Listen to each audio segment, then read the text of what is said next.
The darkest recesses of your industry really laid bare this week, Paul. I mean, something had to give, didn't it? Indeed, but what a loss. I mean, it's going to be, the biggest loss, I think, is that we're going to lose, I've always said that I've just tried to write articles in a truthful way, and, what better source of getting the truth is to listen to someone's messages. Now, that might sound frivolous, but, several celebrities have called us evil and scum, whereas all we've ever tried to do... But what right have you got to listen to their messages? What possible right? I'll tell you what, let's bring in Steve Coogan, shall we? I have to say, I think you're a walking PR disaster for the tabloids, because you don't come across in a sympathetic way. You come across as a sort of risible individual who is symptomatic of everything that's wrong with the tabloids. Well, because your attitude is, we're just selling newspapers, or we're investigative journalists, we're trying to tell the truth. You're not uncovering corruption. You're not uncovering, bringing down institutions that are inherently corrupt. You're finding out. You're just trying to find out who's sleeping with who. Yeah, but if it's you about selling. It's about selling newspapers. A free press and a decent democracy. You need a free press. You have nothing to do with a free press or a decent democracy. Absolute garbage. You're hiding behind. So if this silences the press and we're no longer able to catch politicians with their trousers down, fiddling their expenses, that's a big loss. You're not. The whole. Just let Paul answer. Go on.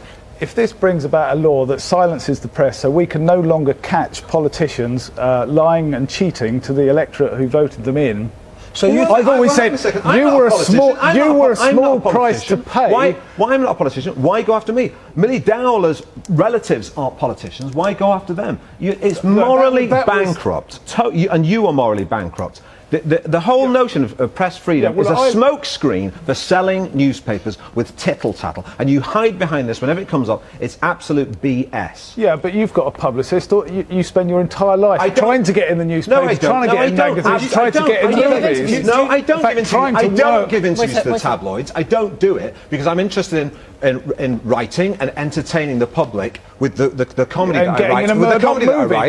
With the comedy that I write. How many Murdoch movies have you been in? Listen, I deal with Rupert Murdoch already. I deal with his organisation. So why is it such a great day? I'm talking about tabloid newspapers and the muckraking that you do. So you take the money, you take £5 million a movie, and then you bleat about someone. Always listen to our messages. Let me just ask you something.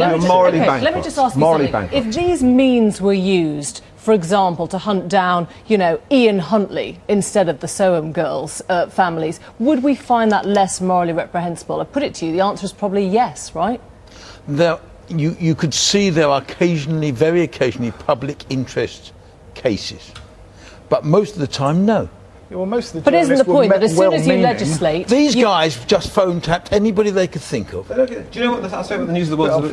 Even something when it looks laudable, like Sarah's Law, something like that, there's nothing to do with some moral imperative on the behalf of the tabloids. I was very proud of naming and shaming. I was the journalist who did it. It's all to do with selling newspapers. If you do something laudable to sell newspapers or something despicable, it's about selling newspapers. There's no ethics at all. However strongly you feel about this, do you look at this inquiry or the possibility of regulation, go, hurrah, it's all going to be fine? But I think it may temper the behaviour. I think what's happened is the broadsheets have colluded to some extent with the tabloids because they think that the price of a free press is letting these people shovel crap. And the thing is, you don't have to do that. You can have a free press and you can regulate the press. What's your fear? What's your fear, Paul? The world is going to be a better place because we'll no longer be able to expose silly celebrities for taking coke and cheating on their wives, which, to be honest, I always found a bit of fun.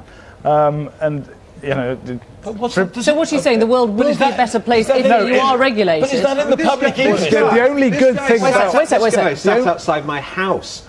This guy sat outside my house. It's just a risible, deplorable... You were in the green room talking about the number of new houses you bought this year. We all feel terribly sorry for you. OK, what do you think is going to actually change? What do you think is actually going to change in the tabloid press from, this year to next? Well, there's going to have to be regulation. There's no doubt. The idea that it's going to be a voluntary system... But this is illegal anyway. This is illegal. Phone hacking is illegal. Why do you need Ofcom? But look at...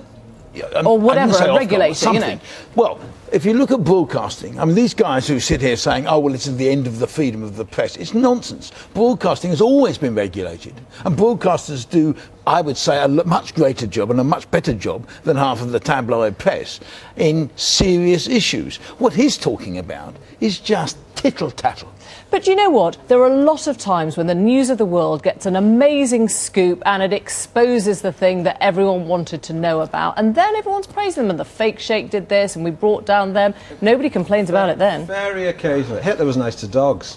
Yeah, and exactly, that's why we don't have a Hitler in this country. We have nice politicians, like nice Mr. Clegg, because the bad guys get exposed. They walk into the media spotlight, and we immediately catch them out for being corrupt. When did you last expose a bad guy? You don't do that. You shovel SI. Yeah, okay, so we shovel that to sell 5 million copies. So when the one good story comes along, 5 million people read it, Paul, and that means can I ask you something? I didn't realise you're on a moral crusade. I'm sorry. You keep coming on, and you're good to do so, but you seem like a slightly tortured soul. Are you questioning what you do now more than you did in the past? Are you going to stop doing it?